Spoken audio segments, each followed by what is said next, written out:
Good Okay. evening, everyone. I'm Risë Nelson, and I serve as Assistant Dean of Yale College and Director of the Afro-American Cultural Center at Yale. I welcome all of you, our students, faculty, staff, alumni, folks from around New Haven and across the world, to tonight's student panel discussion of the Yale and Slavery Research Project. Before we get started, I want to acknowledge the Quinnipiac Nation, upon whose land Yale has built this university for students and our campus community to learn, work, and grow.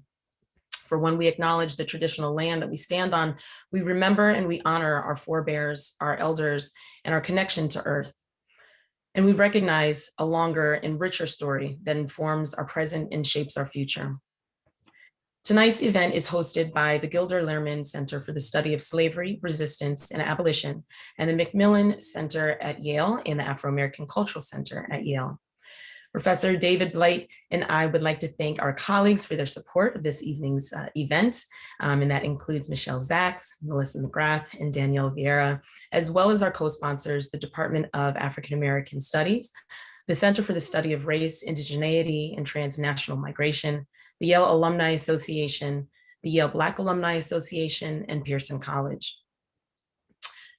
In October 2020, President Peter Salovey announced the start of a research project charged with investigating Yale's historic connections to and associations with slavery, the slave trade, and abolition.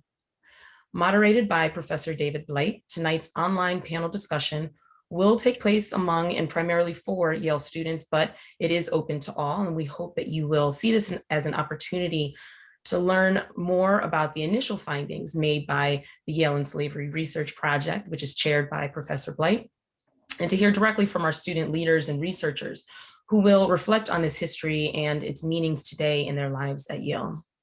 So without further ado, I'd like to introduce our moderator and our speakers and jump right into this exciting discussion. David Blight is the Sterling Professor of American History, a member of the Departments of History and African American Studies, and he recently received the Pulitzer Prize for the definitive biography of Frederick Douglass, and it's entitled Frederick Douglass, Prophet of Freedom, which you all should pick up. Rebecca Amonor is a senior majoring in African American Studies and served as lead coordinator of the Black Church at Yale, BK, from 2018 to 2020. She's also a Mellon Mays Fellow and also served as one of the history keepers for the Afro-American Cultural Center. Kahlil Greene is a senior in Timothy Dwight College, a history major on the social change and social movements pathway, and served as the president of Yale College student body in 2019 to 2020. And he was the first Black student to serve in this role.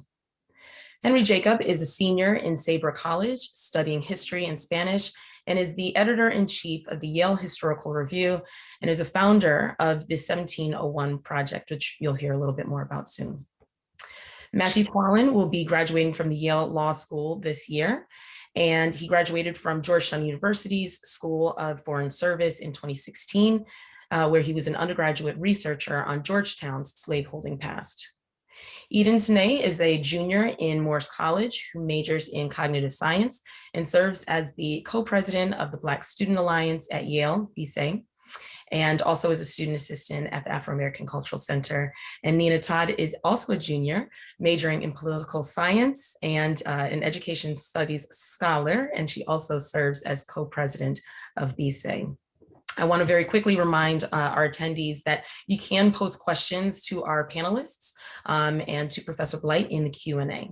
And without further ado, Professor Blight, please take it away. Well, thank you, Risë, and thank you to all our panelists. Thank you, Risë, especially for helping us conceive this event and to conceive the nature of the panelists, which is very exciting. And thank you all out there for showing up. This is quite a crowd. We're all grateful for this.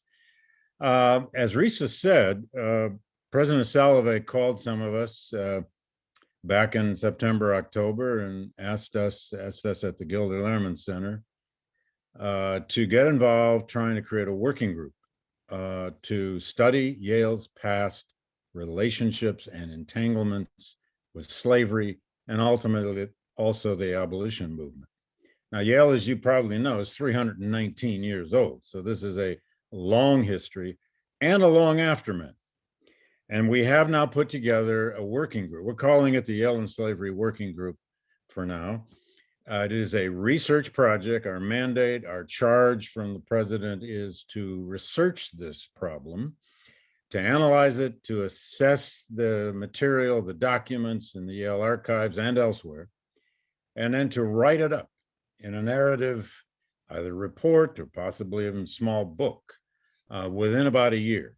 Can't promise just yet exactly when that will come out. The working group consists of about 8 Yale faculty from different disciplines: history, African-American studies, the divinity school, the law school, economics, the medical school, and I'm probably leaving someone out.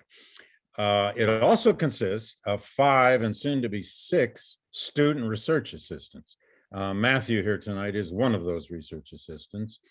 There are 4 graduate students or professional school students and 1 undergraduate working on this project with us right now. And indeed, we're looking for 1 more, at least, research assistant, particularly from the divinity school, and there are people working on that. But the working group also includes 3 librarians, 3 very important people in this project, who know the Sterling and the Beinecke archives like the back of their hands. It also includes 2 community people who have close ties to Yale or deeply care about Yale. One is Joy Burns, who works at the Yale Medical School and is very much a community activist and is very much involved in New Haven's history. And Charles Warner, who is also deeply involved in New Haven's history and the connections of the broad African-American community in New Haven to Yale University over the years. That working group has had various meetings, mostly just for the working group thus far to get us energized and moving. We've been a little bit held back by the pandemic, to say the least, like everybody has. The archives were closed for quite a while. They are now open and we're working. I just want to say a few other things, and then I want to turn this over to our student panel. As Risë said, this event tonight is among Yale students, for Yale students, and perhaps even about Yale students, in terms of how you think about or how you see yourselves possibly now or down the road responding to the idea that this university is studying this past, a past that goes back to the early 18th century. So what does it mean for a university to study its past? Nations do this. Communities do this. Churches do this. Institutions of all kinds. Companies, corporations do corporate histories. Families do family histories. What does it mean for a university to do this? A university which is devoted to certain great principles, the creation of, the discovery of, the creation of knowledge, and then the teaching of that knowledge, both inside its borders and outside its borders. A university is a community. That may sound like a cliche, but it is. I've done a lot of work on historical memory, as have a lot of other scholars, and there's often a kind of question asked of sort of, when do you know a memory community when you meet one? Well, a university is a memory community. If you defined a generation by 20 years, and that's not always an accurate way of doing it, there have been 16 generations of Yale students. And actually, I don't think that works necessarily. I think you've got to get down to maybe 10 years. Because when you leave here in 10 years, this place is probably going to seem different to the people, you know, who are here in 10 years as opposed to when you were here. And you come back in 10 or 15 years and you'll wonder, God, why are they doing things this way now? But at least 16, maybe 20 generations of people have gone to Yale. That's a long time. Yale has an 18th century, a 19th century, a 20th century, and now a 21st century history. It's a very old place. Yale was born in a kind of very foreign world. It was a pre-modern world. It was a time in the early 18th century when the very concept of individual liberty or of human rights were at best ill-formed and had very little traction in the world, at least in the educational world. And in some ways, these ideas are almost non-existent in daily discourses between people.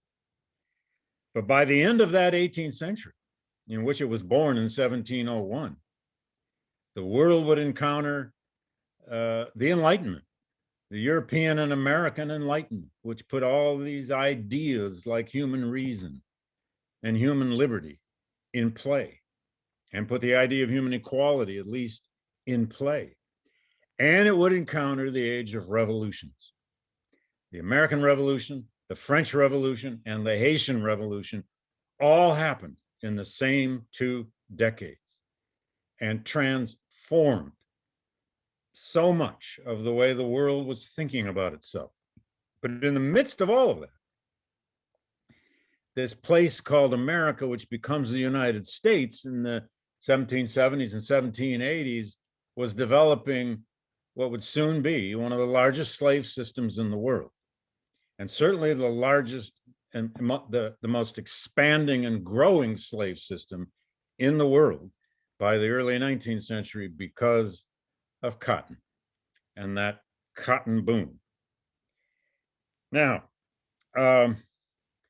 slavery and the African slave trade flourished and grew at the same time as this Enlightenment and this age of revolution, this great challenge to monarchy, and now the invention of a fledgling republic called the United States. Those paradoxical, contradictory things are happening at the same time. But Yale University exists within that. And then Yale University existed in the 19th century, inside of, part of, infused by this expanding American government, society, and people, and Cotton Kingdom. And at one point in the early 19th century, approximately 40% of all Yale students were from the southern states or the slave states. So that nation called the United States is something Yale is very much part of. And then Yale, of course, is very much part of that nation when it tore itself to pieces and fought an all-out civil war, slaughtering 700,000 people and ending slavery. 4 million slaves liberated almost overnight in historical time, and causing the remaking of the US Constitution and the reinvention of a second American Republic. Yale is here during that too. The purpose of this project is to try to understand what was the influence, the impact, the role of first the slave trade, then of slavery, then of movements against it, of the wealth created by it, of the ideas churned up from the system of slavery. What was the influence of all of that on the making of Yale over time through these many generations? Yale was part of all these worlds. It's also part of the post-slavery world, to say the least. And exactly the end game or end point of this research project, we're not sure of yet. That is part of our discussions. It's to be determined.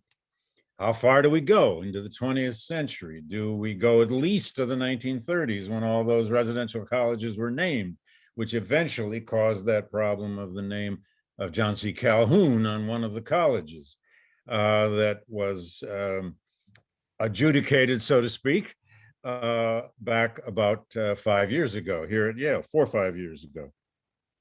And the last thing I just want to point out is that Yale not only lived in all of those worlds, Yale was changing through those years from a very tiny place that trained ministers to a growing place that became actually a university. And then through time, a university with, a changing curriculum, a student body of all men, of course, but then finally, a university that had professional schools, medical school, law schools, and others by the 19th century. And that too is very much part of this story. It's a vast story. It's a vast problem. And I wake up some days wondering, oh my God, how are we ever going to get there? But that's kind of also what's exciting about it. And a last point, history is always about context. Some of you are history majors, you know that. You hear history professors preaching on that all the time, right? Context, context, context. It means, in effect, that cause and effect never take a day off. Cause and effect never take a day off. There's always something happening that's changing the next thing and the next thing and the next thing. Sometimes we call that contingency, but that's just a fancy word that means if this doesn't happen, that doesn't happen. If that doesn't happen, this doesn't happen.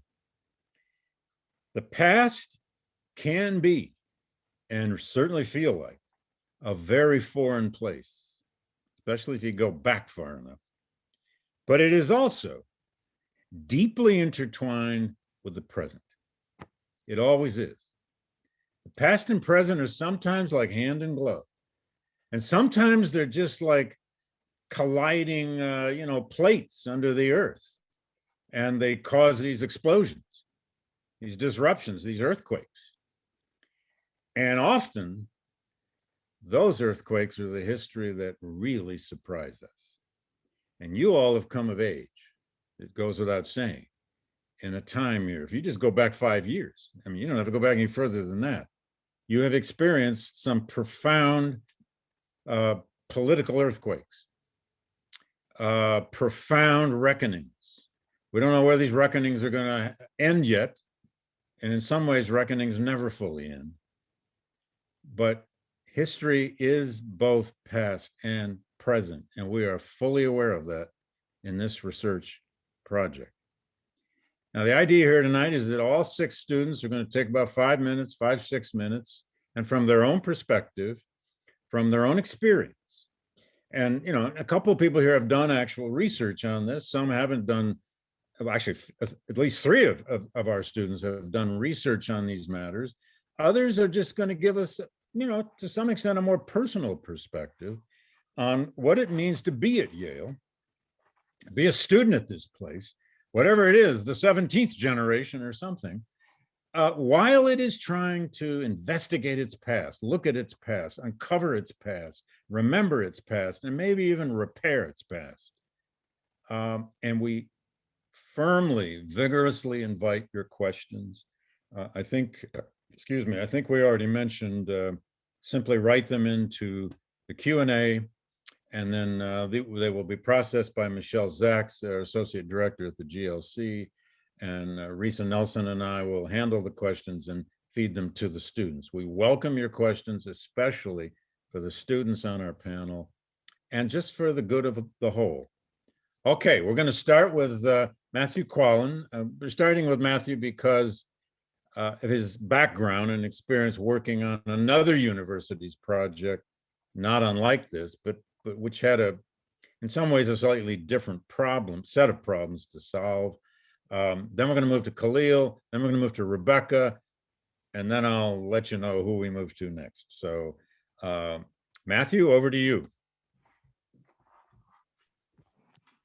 Thanks, Professor Blight, and thanks, Dean Nelson. As Professor Blight mentioned, I'm here in part as a researcher attached to the current working group, but also as a former member of another working group at Georgetown. So I'm very happy to talk about these sorts of processes, about research, about students in the archives, and about any of those things in the Q&A or in conversation with other panelists.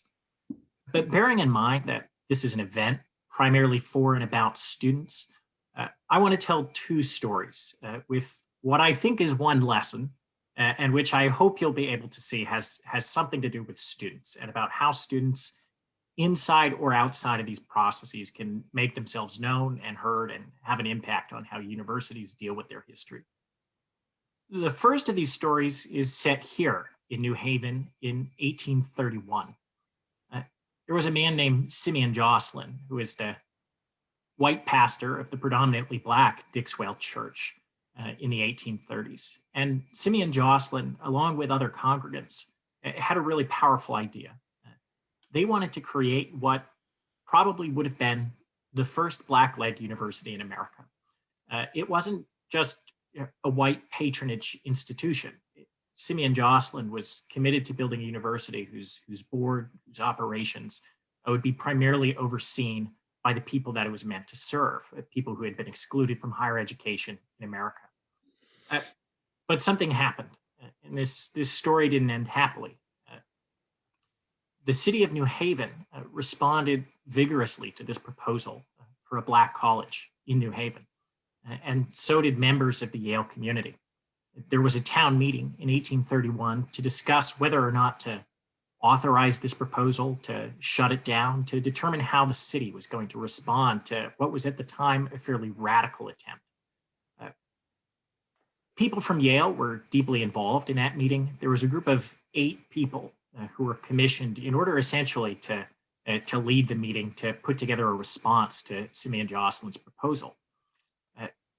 3 of those people at least were affiliated with Yale Law School, which at the time had a student body that was between 1/4 and 1/3 Southern, which is to say white students who came from the slaveholding South.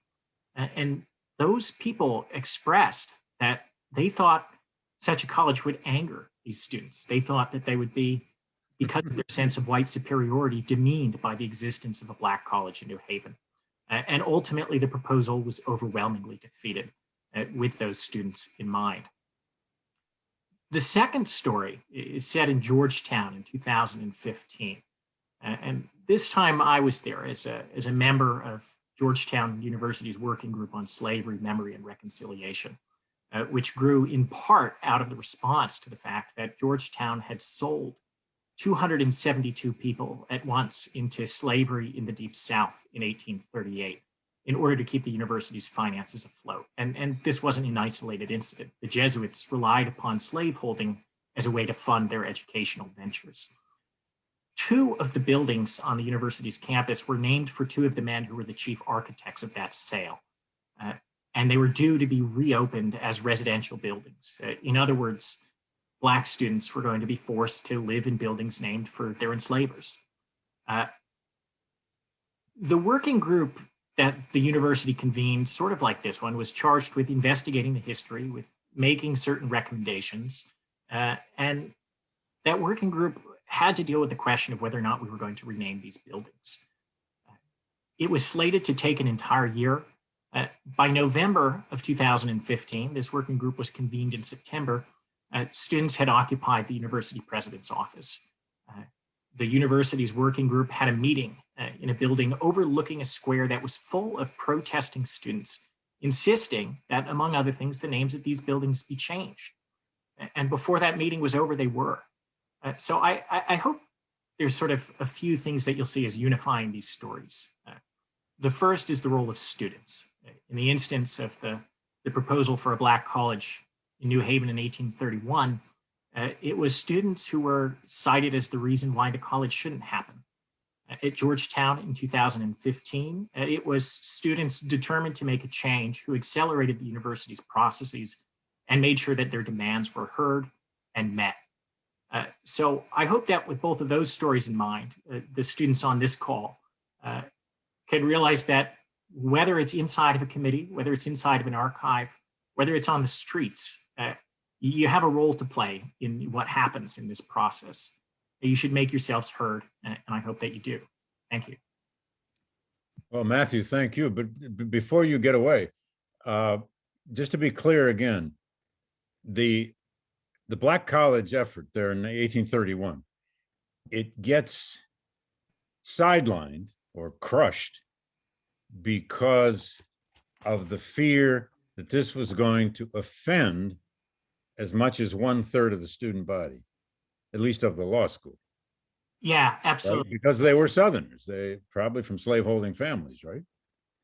Yes, and there were a number of law students who became Confederates who owned slaves. I can't speak as much to the college because that's not where my research has lied. But yes, students were a factor. Okay, all right, thank you. Kahlil, my friend, you're up next. I'm proud to say Kahlil, I'm working with Kahlil on his senior essay, but that's not what we're going to talk about tonight.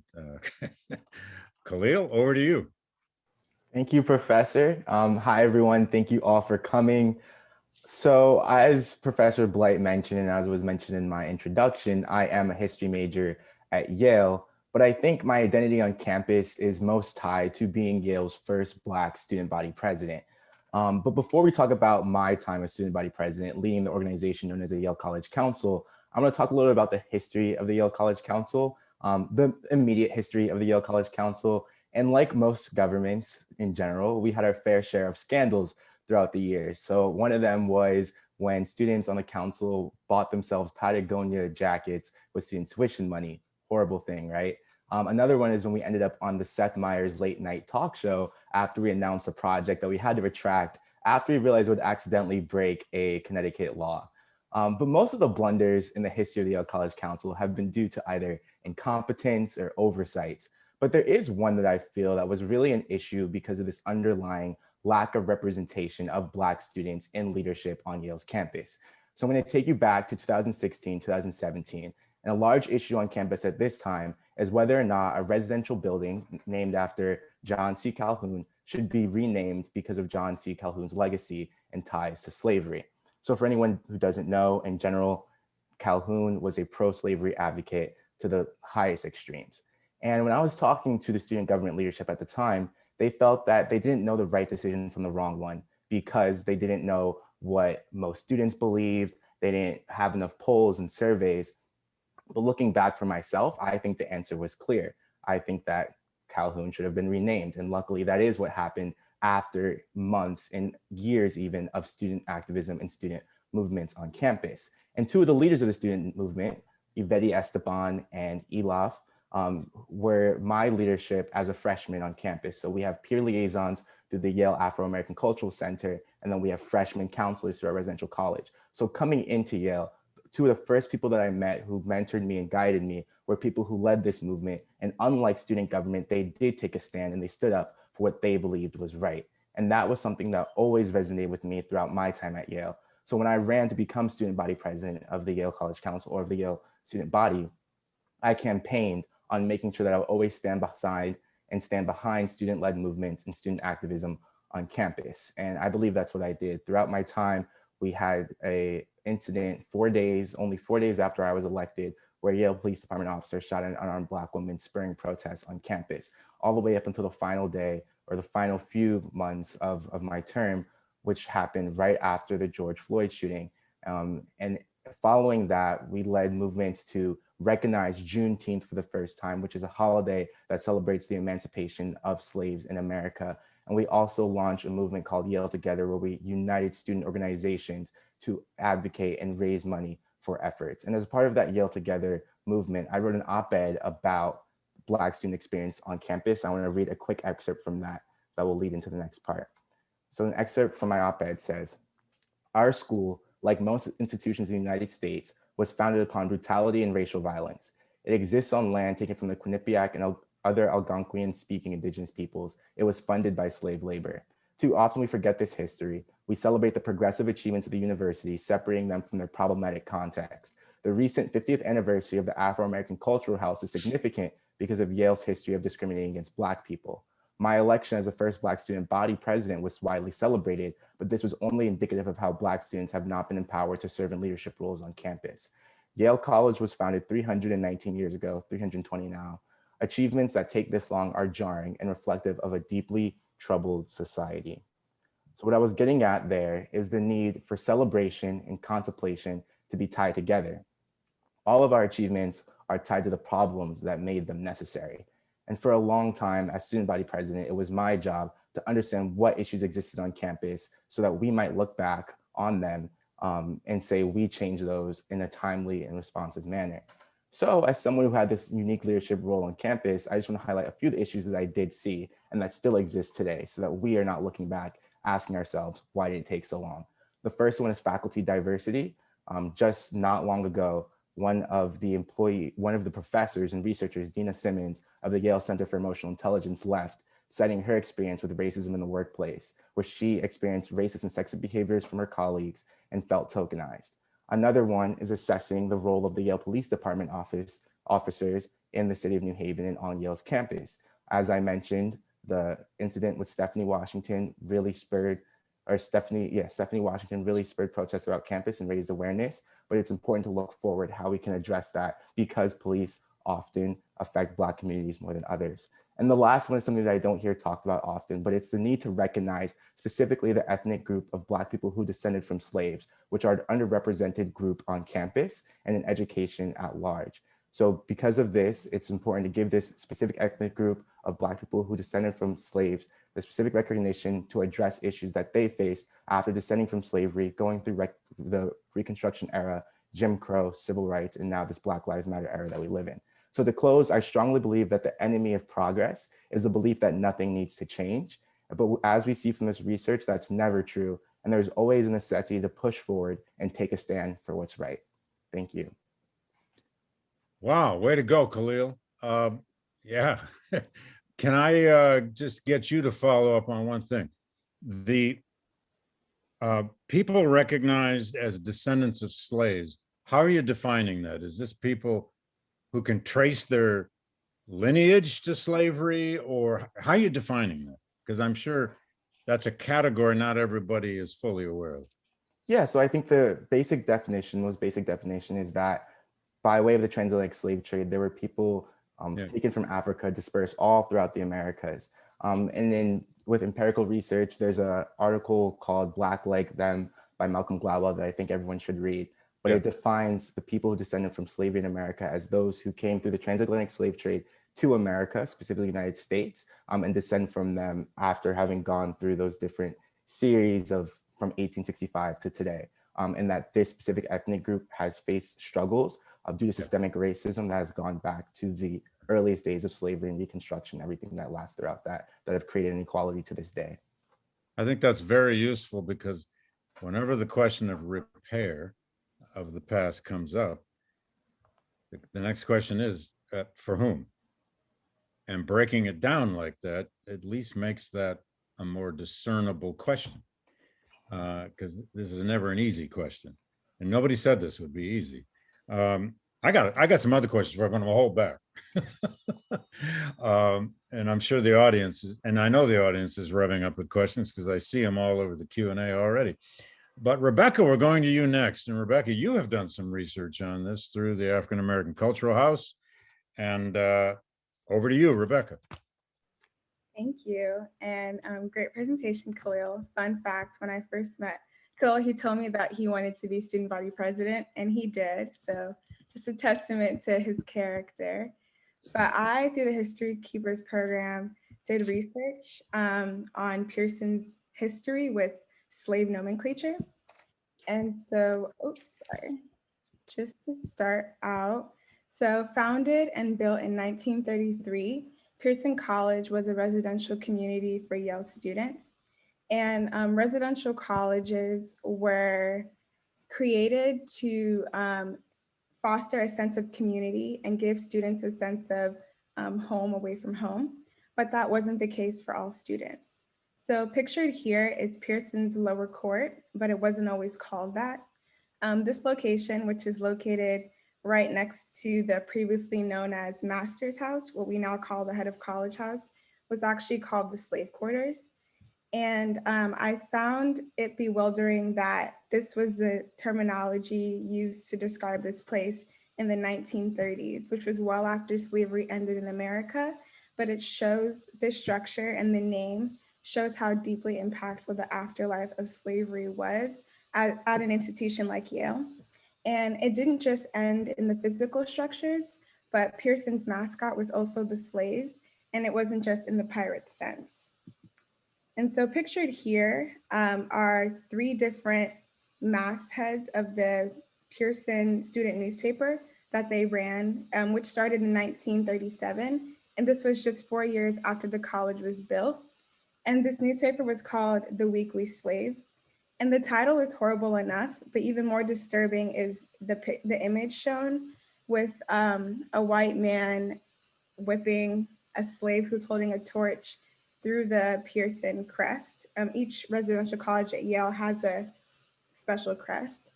And so beyond the masthead, there was also verbal and visual insensitivity, and I might even say abuse around slavery. So references in the newspaper that I pulled from Yale's manuscript and archives included phrases like slave 11 to talk about the football team, or slave boat to talk about the crew team, or the overseer, or references like slave goes to a party talking about a Pearsonite, which they now call themselves, going to a party, or referring to Pearson as a slave town. And so it's clear that this slave nomenclature really saturated the student body, and Black students entered Yale in the 1960s, but even then the slave nomenclature was still being used in Pearson College. And so I couldn't help but ask, how did this slave nomenclature impact the sense of belonging for students of color, not only in Pearson, but in Davenport, which shares, walls with Pearson, and in other colleges at Yale? And beyond the students, how about the sense of belonging and comfort for faculty and staff of color at Yale? And so pictured here is a page from Yale's yearbook in class of 1971. If you'll notice, the same crest is at the top left corner.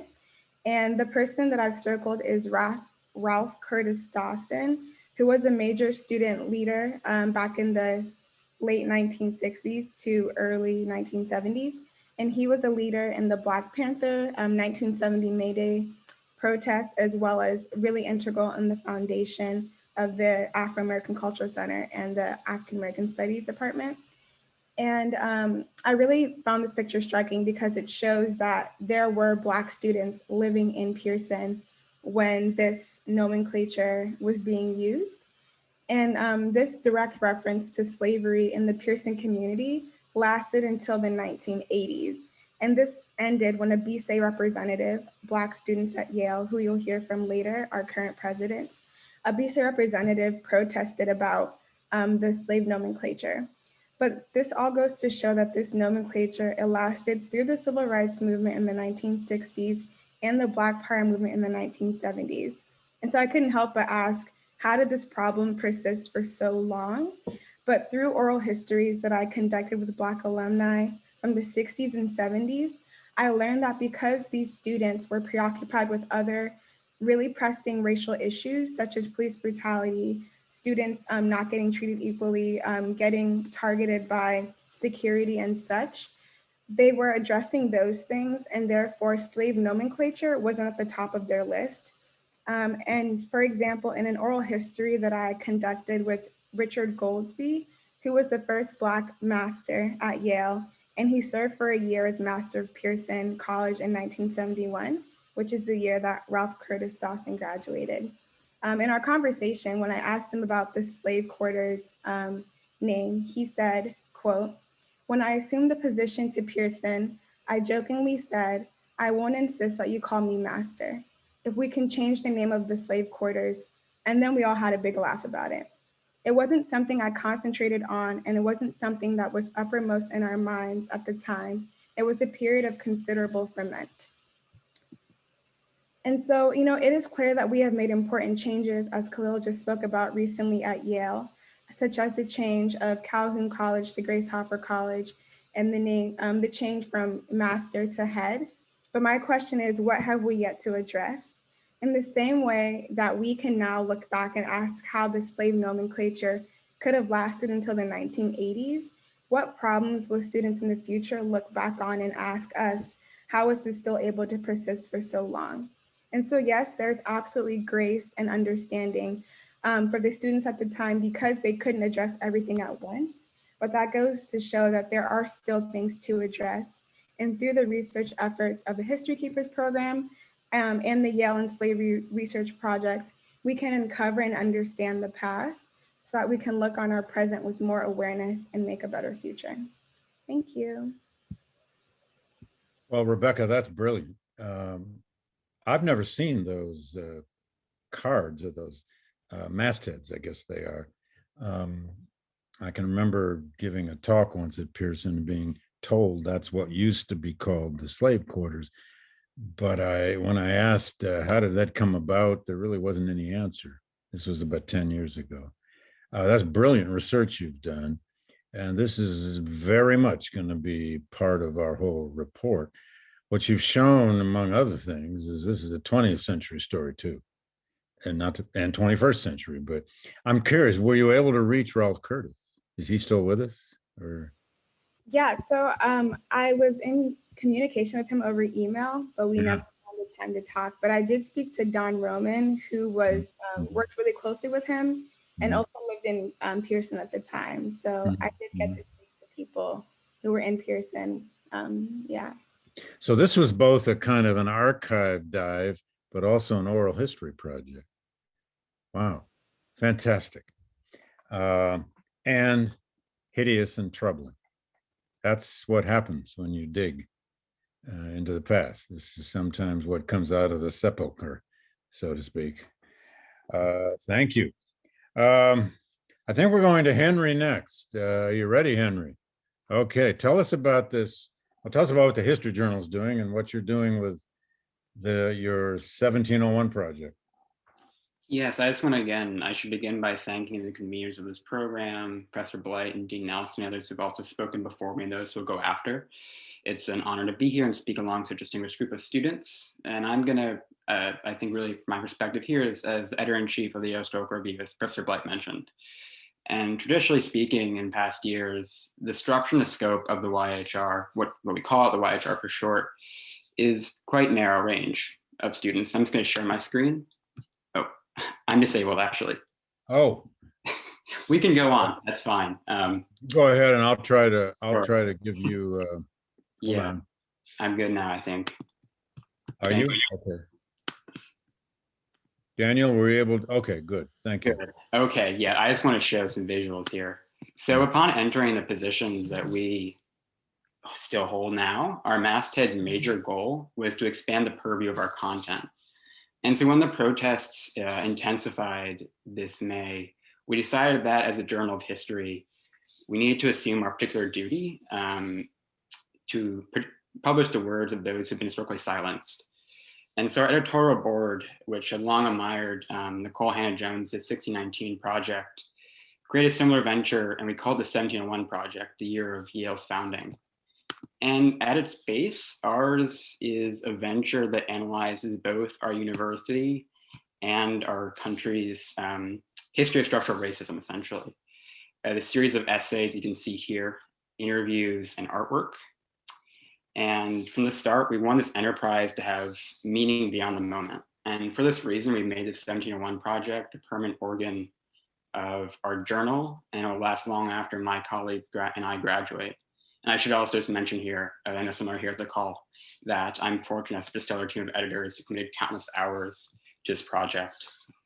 And so over the past months, we've showcased writing from various students at Yale, from various majors and disciplines. So book reviews, you can see op-eds and some more academic essays. And I want to focus for a second or so on one essay written by a senior in JE named Natalie Beauchamps. And Calhoun College mentioned a few times before, so I just want to bring it up again. And hers is about monumentality and kind of monumentality specifically. And she takes two case studies here of Yale's formerly named Calhoun College, as well as the National Secretary Hall collection. And I think it's a special, I think, for us essay that we have published. And I think we've also been lucky to showcase some work from MFA students here at Yale. And this one here is by Chibuike Uzoma, who is a current MFA student here.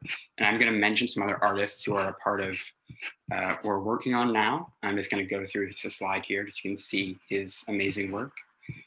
And in terms of direct involvement for me, I think I've mostly been doing interviews. So over the summer, I spoke to some politicians, professors, as well as the president of the Mellon Foundation, Elizabeth Alexander, and her work as a mother and educator and advocate for culture, as well as a Booker Prize longlisted novelist, Kahlil Reed, about her debut novel, Such a Fun Age. And this fall, I was inspired by a seminar I was taking with the Saybrook Dean, Ferenc Lafargue, And we decided as a group at the Yale Historical Review to take a more decided focus on the 2020 election. And as a result, I was lucky enough to speak with activist DeRay McKesson, as well as the journalist Jelani Cobb on voting. And so although, again, this project was started in New Haven, we've really, I think, connected with other journals at schools across the country to extend this discourse across institutional boundaries.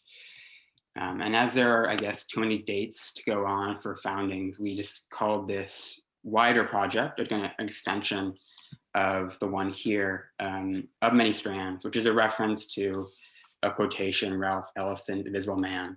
And you can see here in this page I'm sharing, it's Northwestern's own 1851 project. And we've kind of been able to collaborate with a few other journals at schools, and so they can publish their own series of articles and interviews and other types of content. And at the moment, we are working right now on a joint issue with our counterparts at Northwestern, which will be in print. It's going to feature artwork from another Yale MFA student, Ashley Teamer, a long form article from a Harvard junior on Flo Kennedy, and some shorter pieces from Northwestern undergraduates. And I guess I'll stop screen sharing just to end it here. This is an ongoing conversation, as all the other panelists have said.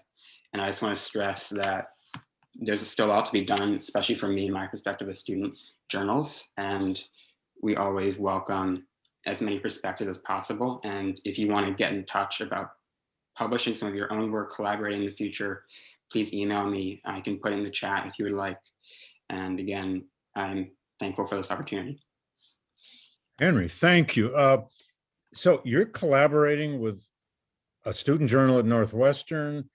You're publishing material from people at Harvard. So you're collaborating with other universities on this. So let me, I didn't want to get into too many names here. So this is kind of under the aegis of a wider student journal collaboration. It's called Society of Undergraduate Humanities Publications. It's SUP for short. 60 or so student journals across the world we're working with. And it was created in 2018. And what we're doing now essentially, because this is, again, we created in 2018. It's a community of visitor students.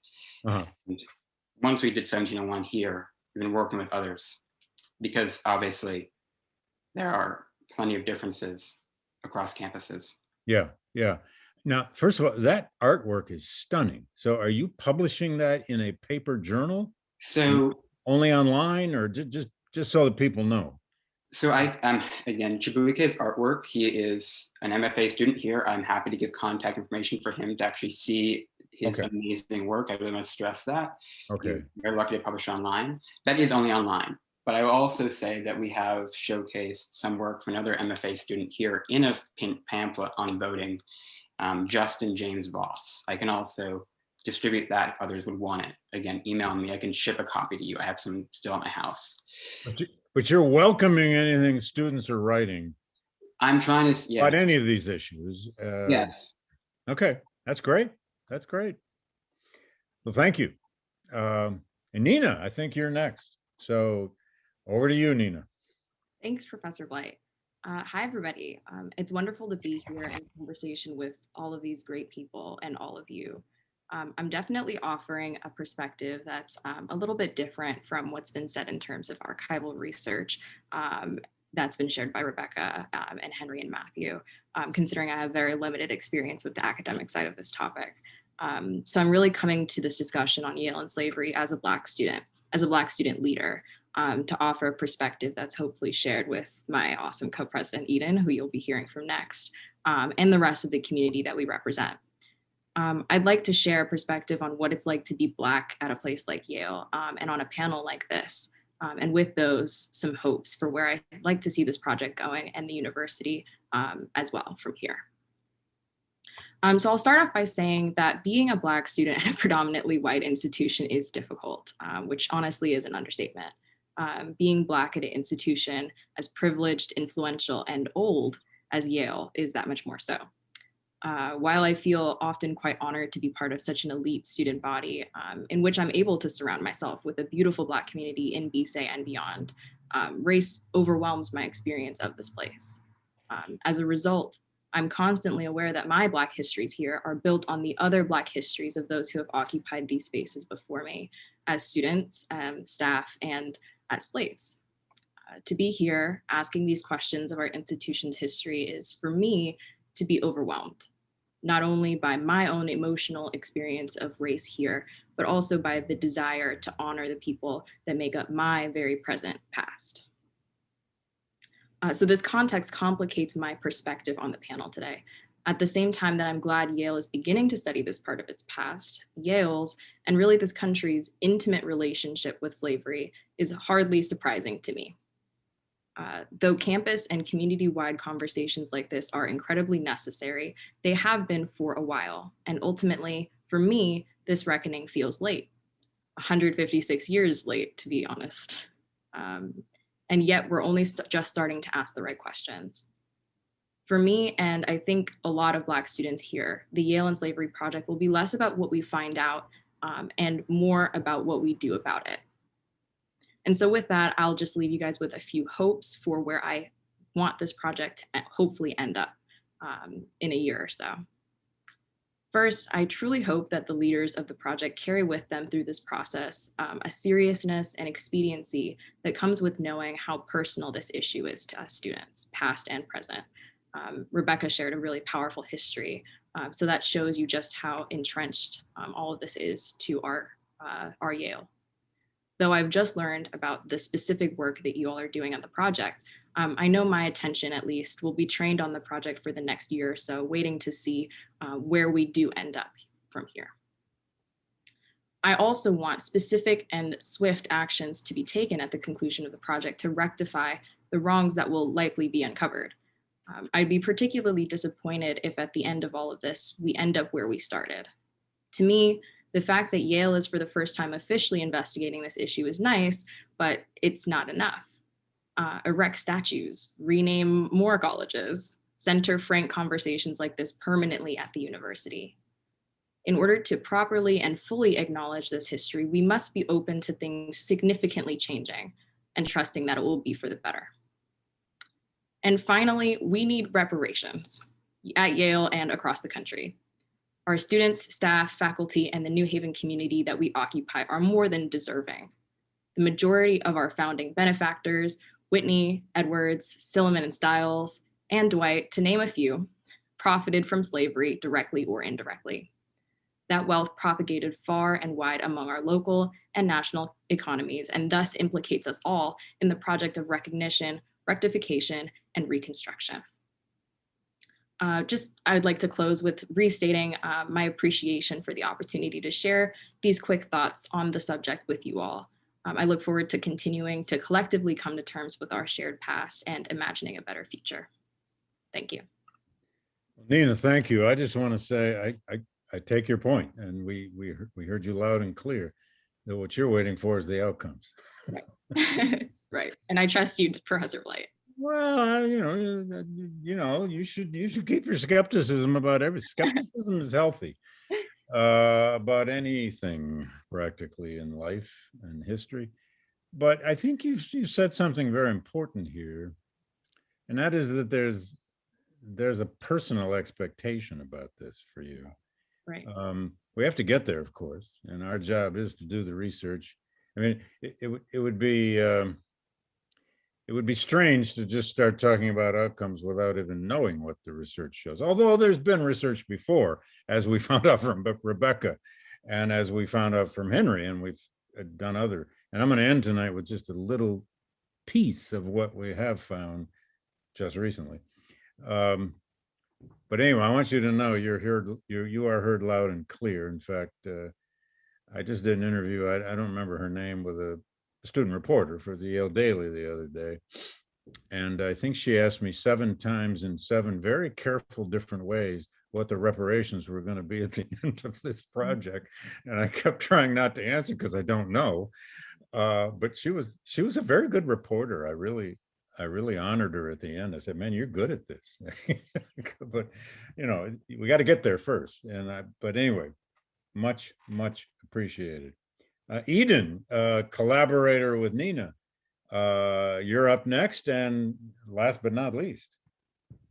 Thank you so much, Professor Blight. Hi, all. Thank you, Professor Blight and Dean Nelson for having me. I'm incredibly grateful to be sharing a platform with such learned and dedicated people. And I'm excited by the prospect of delving into Yale's intertwined history with the institution of slavery and how vestiges and reproductions of that history are still very visible today. So similarly to what Nina said, my contributions to this conversation are largely experiential, as I don't have an academic background in historical research, but I'm eager to speak on Yale and slavery from the perspective of a Black student who is navigating an environment that has been shaped by slavery. So as the co-president of the Black Student Alliance at Yale, or BSA, alongside Nina, and just being Black at Yale, I find myself grappling with the various implications of what it means to have a so-called seat at a very historically and systemically exclusive table. And I can't help but think of everything that had to be sacrificed for me to even have the platform to speak on an issue like this. And I think further, it's important to note that as a child of Ethiopian immigrants, my past in the United States is relatively recent. My place here, while appreciated, is also in conversation with the concerted exclusion of generationally African-American people from positions of power.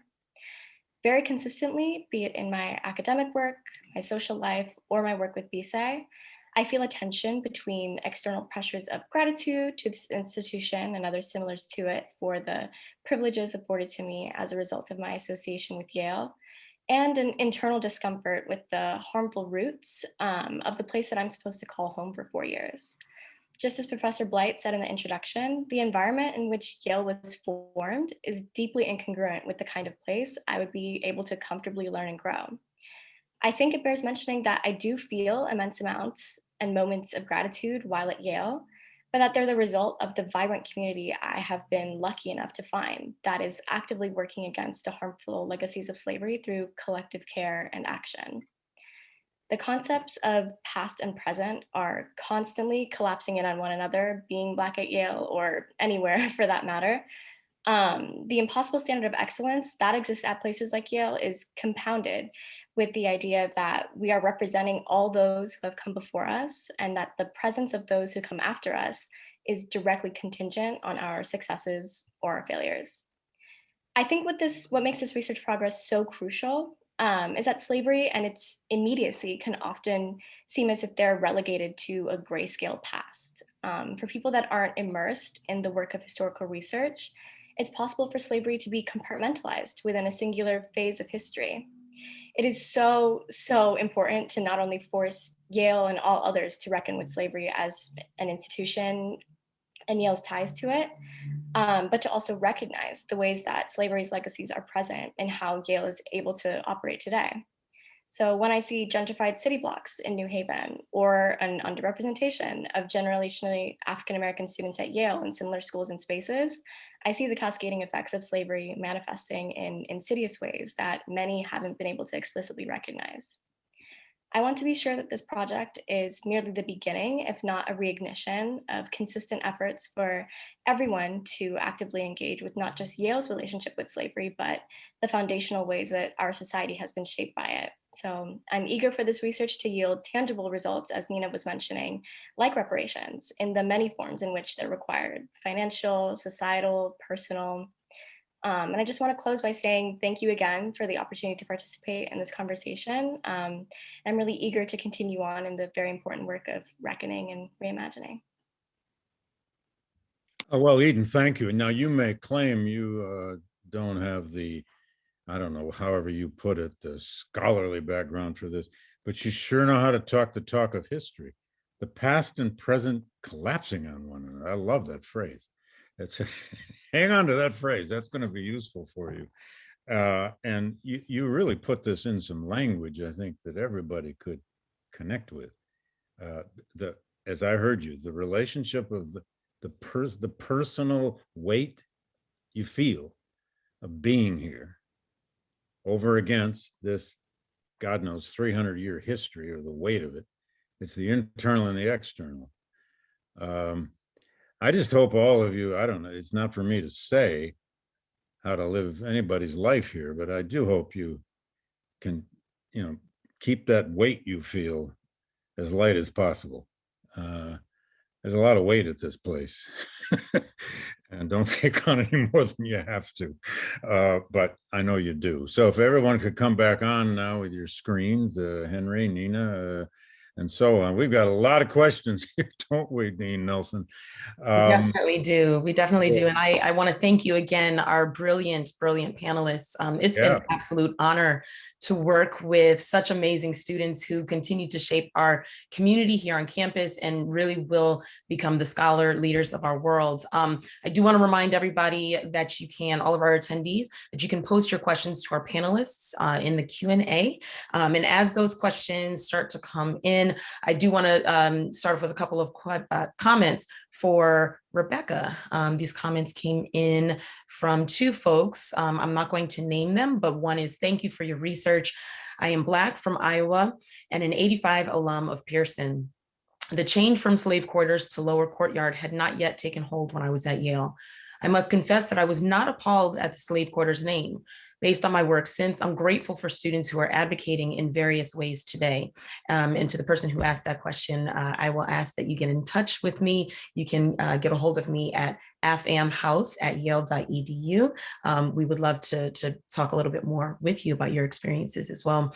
Also for Rebecca, I often struggle to articulate why history matters without distorting the historical research for present agendas. And this was a really inspiring example. So thank you. And I was mentioning to Rebecca backstage that Ralph Dawson is actually here tonight, who she mentioned earlier. Right. Yes, in her earlier presentation. And Ralph is just a tremendous friend and advocate and champion for our students and for the house and really for Yale. So I am going to, I see some more questions coming in as well. Some are for you, Professor Blight. So I'll get to those in a moment. But this question is pointed and it may be also a little bit more complex. So I'm going to open it up for whoever to take. These histories impact all of our students and our community members, campus community members. And I would say they also have a wider and direct and indirect impact outside of Yale as well. And this is on folks of all racial backgrounds. Can you, and Eden and Nina, you spoke on this as well, but can you all talk a little about how these histories have impacted your learning, your personal experiences of and at Yale, or perhaps how you view yourselves as members of this community and as inheritors of these complex histories? Do you feel any responsibility as Yale members to kind of co-create this brighter and more inclusive future of Yale that we speak of so often? And that is for anyone. Matthew, Henry, I know, again, Eden and Nina, thank you for talking about that, but anyone. Dive right in, folks.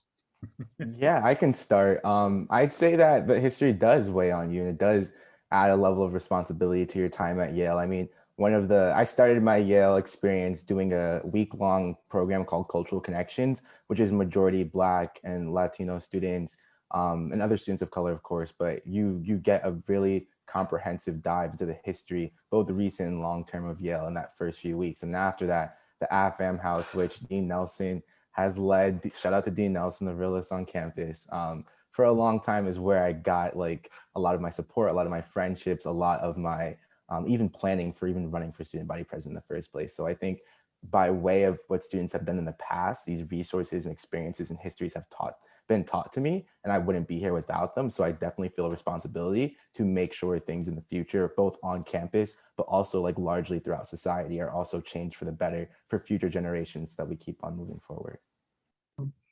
Kahlil, I love how you know how to establish a political base. Good work. Always, always. He's learned well. And thank you for the shout out too.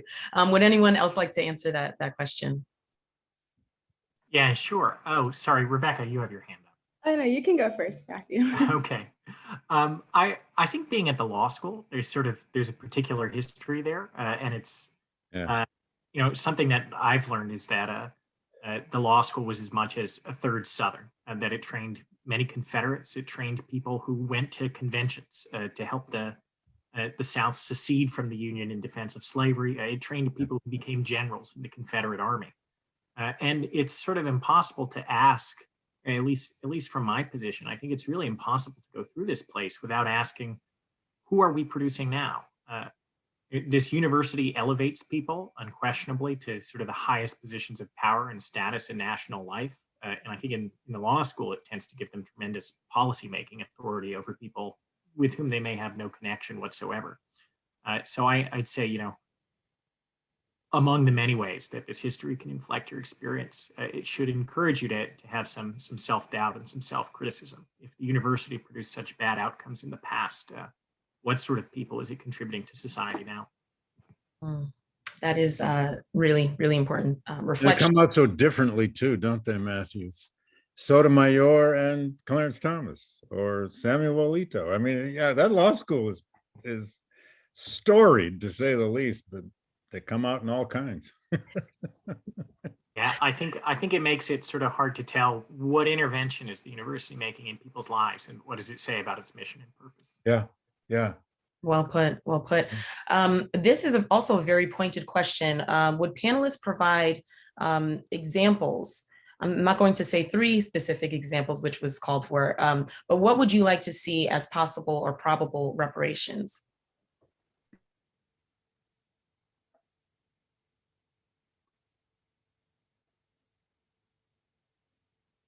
And this is for anyone. Yeah, I'd love to hear some specifics on that, but I can give it one. Definitely investment in schools and education, especially in New Haven. There's been a budget deficit. There's all these reports between the mayor and President Salovey about like conversation around that. New Haven is a place where there is a very specific history with slavery here. And as much as like descendants can be tracked, or even majority Black communities within the city, I think direct investment with dollars on top of what's already there, specifically for reparations' sake, would be a great way to start. so the city, the community, schools, etc. Yeah. Okay. Anyone else?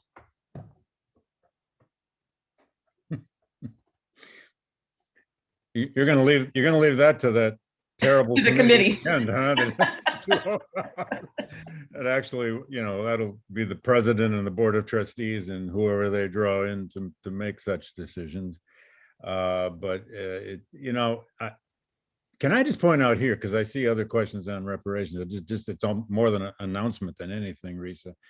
The project, the GLC and the working group project is planning a panel. I'm forgetting the date now. It's in April, I believe. April 22nd. Thank you. Thank you. April 22nd. It'll be an evening on this question. We're doing it with some Yale alums, some very interesting people that actually Risë Nelson introduced us to, and some other guests. I don't want to announce guests yet because we don't have them all committed, but some high profile guests. And we're going to put reparations into a kind of world comparative perspective, because this issue so often needs this. There have been no less than 20 countries in the world, actually it's more than that now, that have conducted some kind of truth commission, reconciliation commission, justice commissions over just the past 25 years. It's been a huge phenomenon in the world in the last few decades.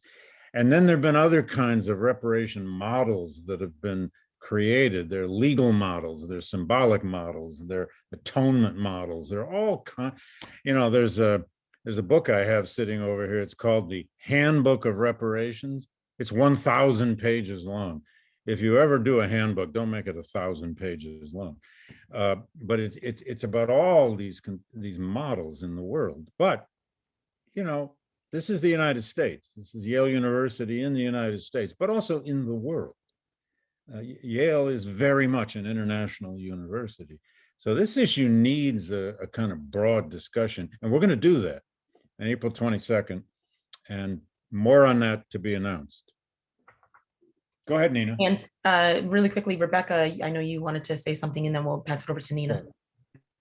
Yeah, thank you for what was shared. I think Kahlil's comment about education really reframed an idea that I have when it comes to reparations. I don't know if this specifically counts, but I think for sure, like investing in people like Dean Nelson, who like lead the Afro-American Cultural Center, because I don't think there's enough support for people like her, and just to fund stuff like the History Keepers research program and like fund Black students to do Black research. I think that's one way.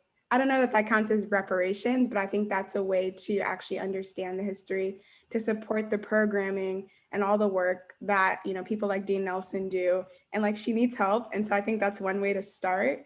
And I also think investing in Black artists to do paintings of Black people, like Black history at Yale, because something kind of relating to the previous question, there's a lot of images in the dining halls of previous heads of colleges, and they're honestly all white men, some white women, but there are no images of Black people. And the first one is actually being put up in Saybrook of Edward Boucher, who was the first person to get, I think, their PhD in the US, and they got it from Yale.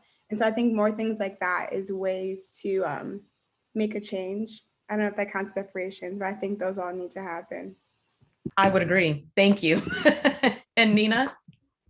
Yeah, I just like to offer my thoughts, considering I did speak on my desire to have reparations as part of the outcome of the project.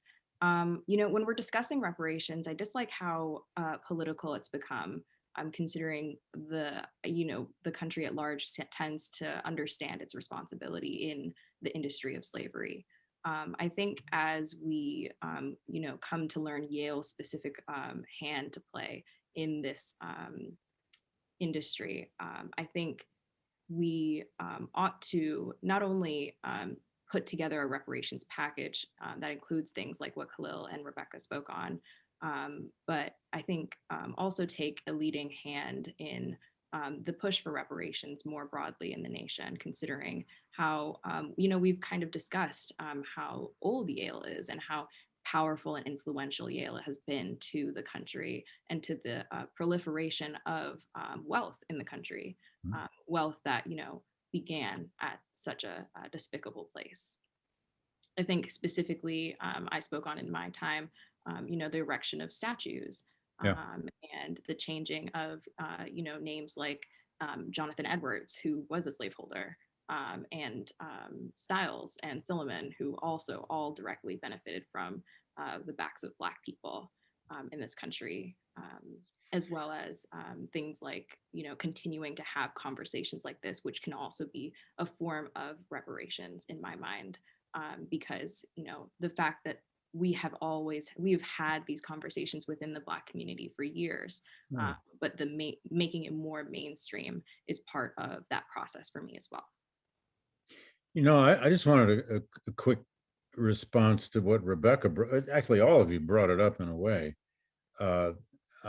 When Rebecca, you talked about artworks, and Nina, you're talking about statues that sometimes can be very meaningful, and sometimes there are statues around we walk by every day and we don't pay any attention to them. I was just on a panel recently for the Sundance Film Festival. It was a panel of writers and artists and so on and so forth, and they needed a token historian. And we were really talking about the meaning and aftermath of the January 6th events and race. But this, in the discussion of that group, and they reran it the other night with another discussion afterward, this idea of art as repair came up. There's a lot of filmmakers were on this. Art as a way of repairing, and you can't measure it. How does art repair the soul? How does art repair stories? How does art lead to new narratives and new explanations? And it gets you even down to the basis of art. Why do we have art? Probably so that we don't die of reality. There may be possibilities here in artistic creativity out of this project that we haven't even thought about yet. And it's going to take a lot of thought, a lot of creative thought. No, a lot of creative thought. And I think that, art is so tied to activism. At the Afro-American Cultural Center, absolutely, the center was created at the height of the Black arts movement, right? And so we have always connected the arts to activism, and I think it's important that we also connect it to repair. and reparations. And I do want to highlight something, just affirm, Eden, what you wrote in the chat, that diversity, equity, and inclusion work is often an assumed burden on students and students of color and people of color, and it should be invested in. I also want to say that this is the work of all of us. It is, the onus is on every single one of us. This DEI, DEIB, all of the acronyms that we can think of, it is the work of all of us to get this right. I want to go to a question from Melissa Barton, who is a friend of the History Keepers program here with our university library in the Beinecke. I'm curious to know what the students think would be the best way or ways for the committee to share their findings. Good question from a curator. I can take this because I was on a call yesterday. I don't want to like disclose any information I shouldn't, but it was a student library advisory committee meeting about a similar topic. And the main idea that came across was transparency. For them, it's a digital platform, not a book. But I think everyone on the Zoom call agreed that a very thorough document or some way that it'd be accessed by those in the Yale community and those beyond, how this was done, why it was created, who did it, why, what are the day-by-day processes that actually make this research actually come into fruition.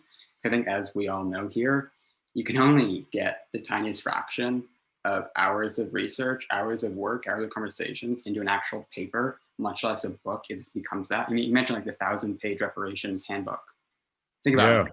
It's going to be, I don't know how many pages, but it's a question of cutting down so much work, so many ideas. And so I can tell you've learned that from your own work. Yeah, I'm a senior, so this thesis is coming. Yeah. Right. No, I'm in a serious sense though, of transparency and all the steps in the process. Oh, that's so valuable to hear. It really is. I think I'm not sure we stop off. Yeah, Risë, I'm not sure we've on our working group. I'm not sure we stopped yet much to even think about that because we haven't gotten there. But that's a very important point. That we're going to need to have probably a section of this, whatever it's called, report.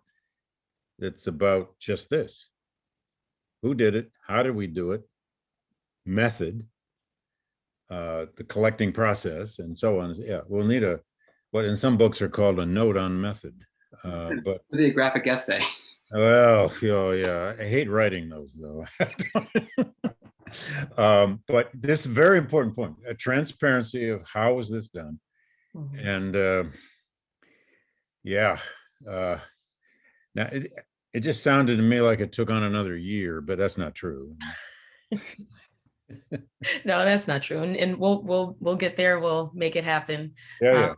Yes. I want to ask the students again. This question is coming from Natasha. For students diving into archives that often document physical and social violence, what are some practices for processing the additional trauma incurred by this type of research? We have a number of historians here with us, so perhaps you all can take that on.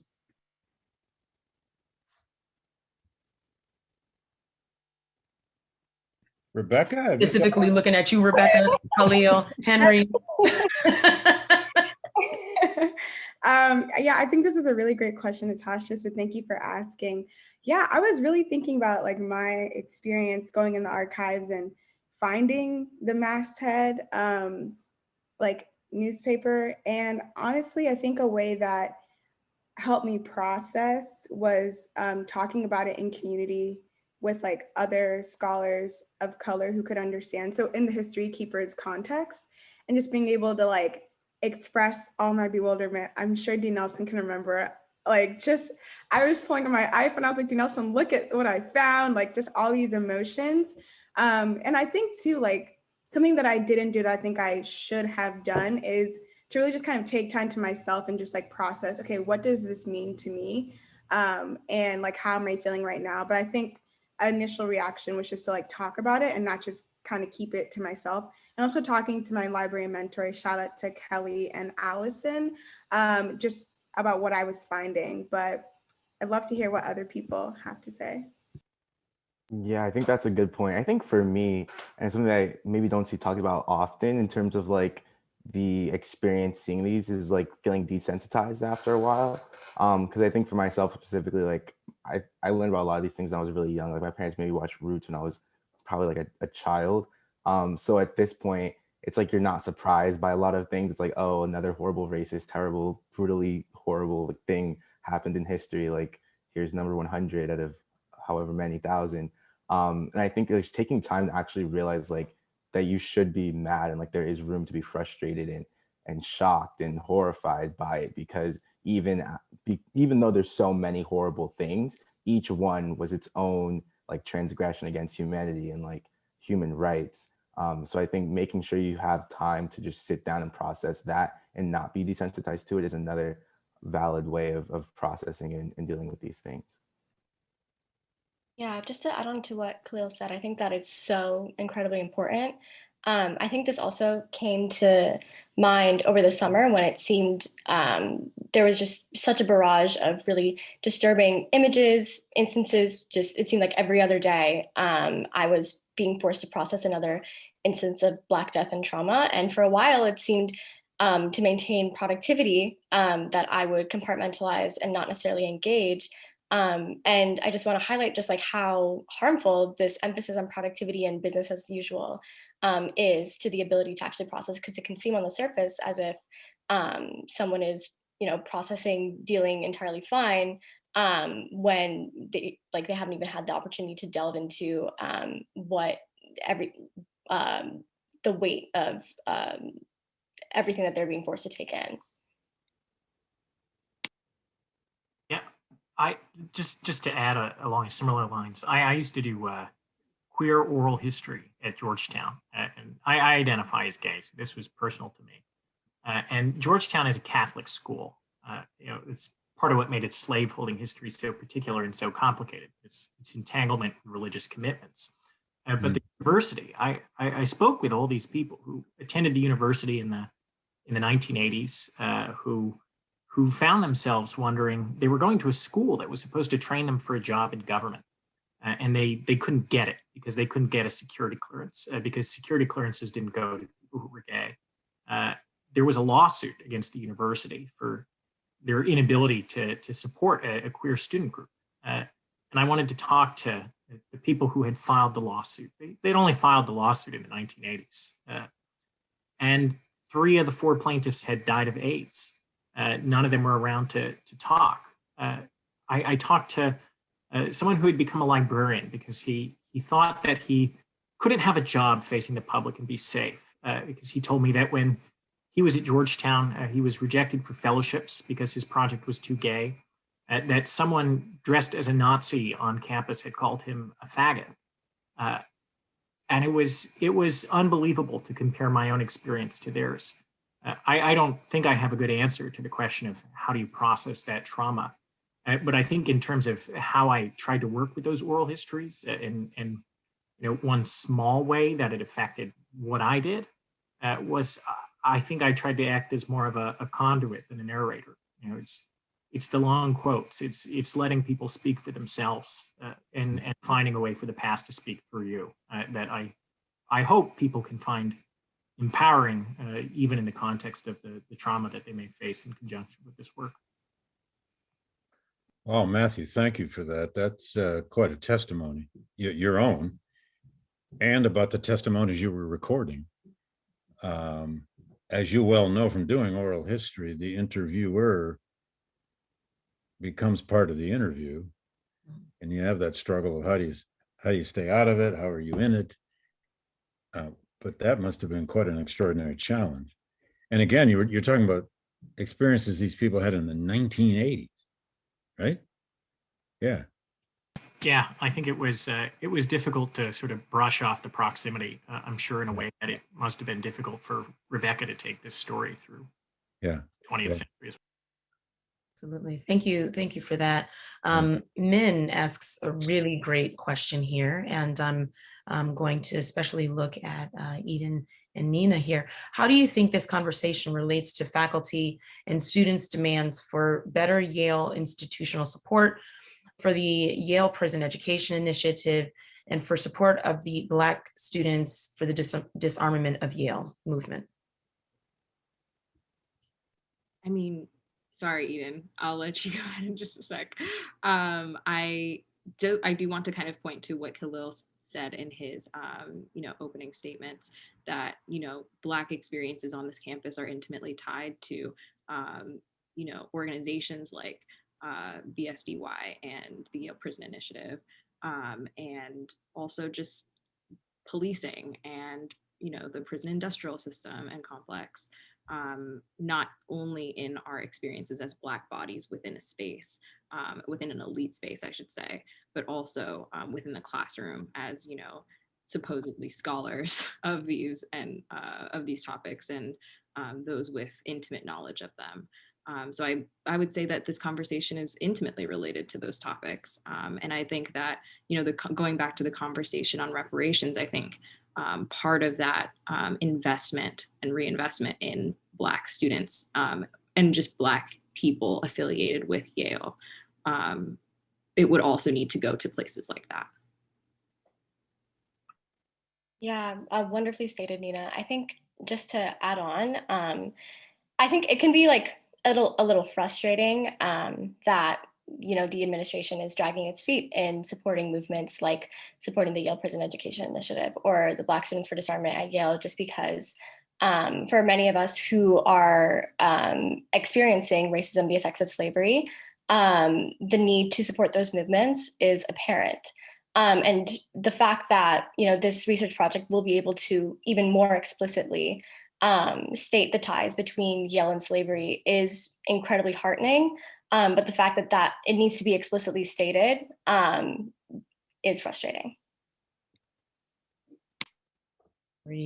Agreed. I know that we are beginning to wrap up here. Thank you so much for making those points. I'm going to address this one to Professor Blight, especially because you served on the committee that worked on the Witt report. This one comes in from Lonnie Garris. What lessons can be applied from Yale's process to rename Calhoun College to Grace Hopper College to assist other institutions such as the Department of Defense, which intends to rename bases named for Confederate generals? Well, on that last, thank you. On that last point, thankfully, we have a new president now who doesn't defend the Confederate names on all those military bases. Well, the Calhoun renaming committee, well, it wasn't, that's not what it was called. It was the renaming committee back 5 years ago that John Witt brilliantly chaired. It was a committee of about 12 people, 6 or 7 faculty, some very distinguished alumni, students from all levels, professional schools, undergrad, and so on. It was a remarkable experience. We met intensively for about 4 months, at least 4 months. In the wake of the spring of 2016, when the decision was made by the Yale board not to rename Calhoun and to name one college for Benjamin Franklin. I'll just state that as a fact, and that caused a big protest.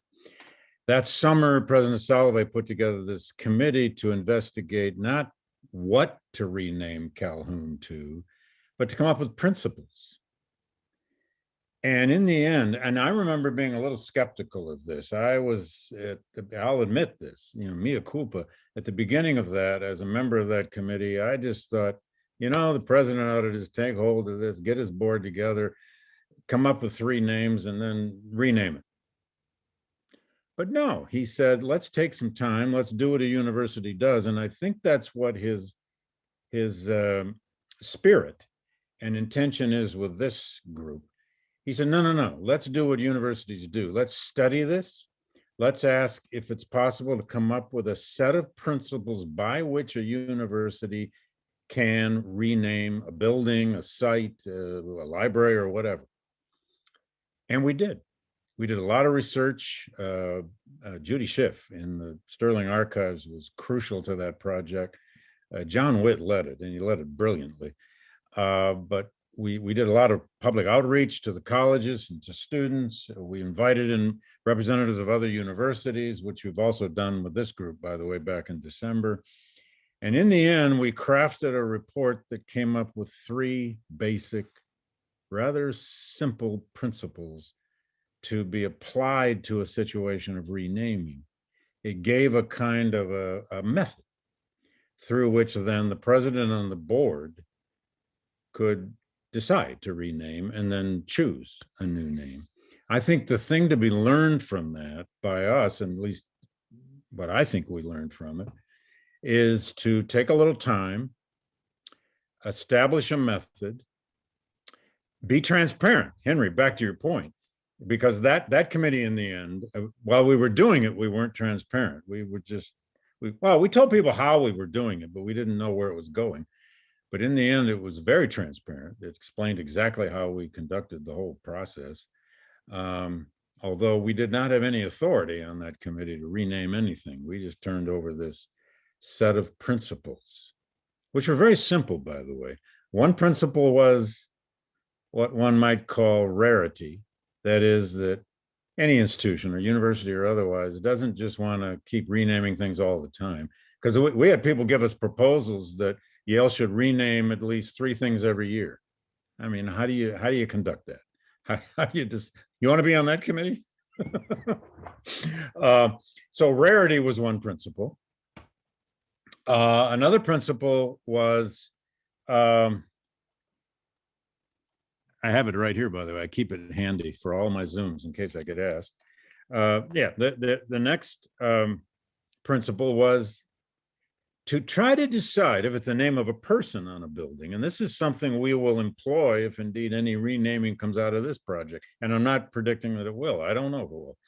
But the next one was, does this person's principal legacy, and that requires research, and to decide the primary legacy of this person is this. Does that person's primary legacy violate the mission of the university? And at that point, we were lucky because the university had just rewritten its mission statement. And it kind of reads like most other mission statements, but it actually was useful to use. And then the third principle was what could be summed up in the simple term non-erasure. If you change the name on something or you change the identity of a site, a building, or whatever, you don't want to just erase that past. You want to do something that preserves or commemorates it. That might be just done in a museum. It might be done in a plaque. It might be done in some other way. But that you don't just want to willy-nilly erase, because then it's all gone. If in a 5-year generation of a university, if that's what a generation is, 4 or 5, people won't even know.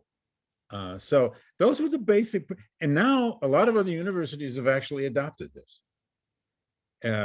John Witt gets calls all the time about this, about places that just want to know, oh my God, we got to do this too now, or we're trying to do this. How did you do it?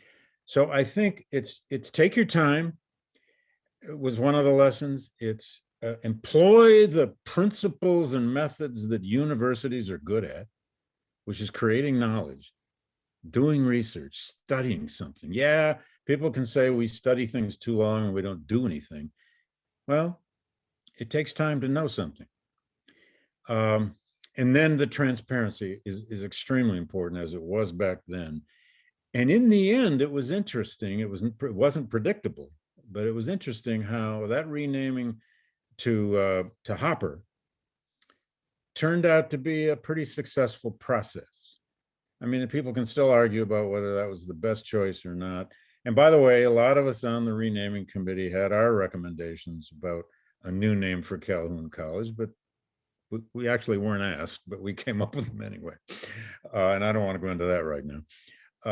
So a lot was learned from that. I also saw real quickly another question here, and I know who asked it, a friend of mine in New York, actually. He asked, will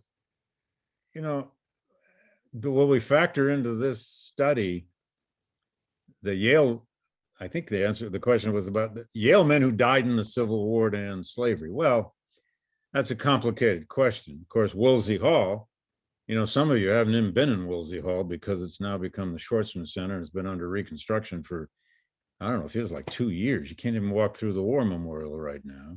But when you can, inside that building are the names of all Yale men who died in every war from the Civil War on, and most of them are dead from the Civil War. It's an extraordinary memorial. And I do think there is a place in this study to at least get inside of how that war memorial was conceived, why it was conceived in the early 20th century, and who some of those people were. I've done some research on a particular name on the wall inside Wolsey Hall. There's also a story here at Yale about abolition. There were abolitions at Yale in different stages and different kinds. And that's part of this story too. It's a big, complicated story, as we're finding out tonight. But God, what a rich session you guys have given us, and what a challenge you've given us. And stay with us and work with us. And by the way, we're going to certainly ask to use some of your research. If you didn't know it yet, you've just been appointed part of this study. So, so thank you to all the panelists. You guys have been great. I just want to say, as we wrap up here, that I have two phones and they are like buzzing off the hook, off the chain, with all of the comments, the chat, the Q&A, everything. It's like lit up right now with so much praise for the research that you have brought to us, for illuminating so many different histories, a lot of which has been unspoken, and just uncovering so much from our community. Thank you for the work that you do every single day to uplift our communities. Thank you for being with us here tonight. I'm going to say just a couple of comments that have come in that might be helpful as we move into our April 22nd event. And then David, Professor Blight, excuse me, I'll pass it back over to you to close this out. This one comes from Edward Levine, who graduated PhD 71. I wonder whether a useful approach to reparations might be to begin with a sense of what we want Yale and the society in which it exists to be in the future.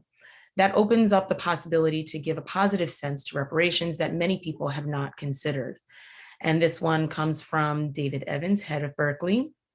Thank you for this discussion. Right now, at the center of Yale's campus, the Women's Table offers a beautiful testament to the progress made over the centuries, and of course leads to contemplation of progress yet to be made.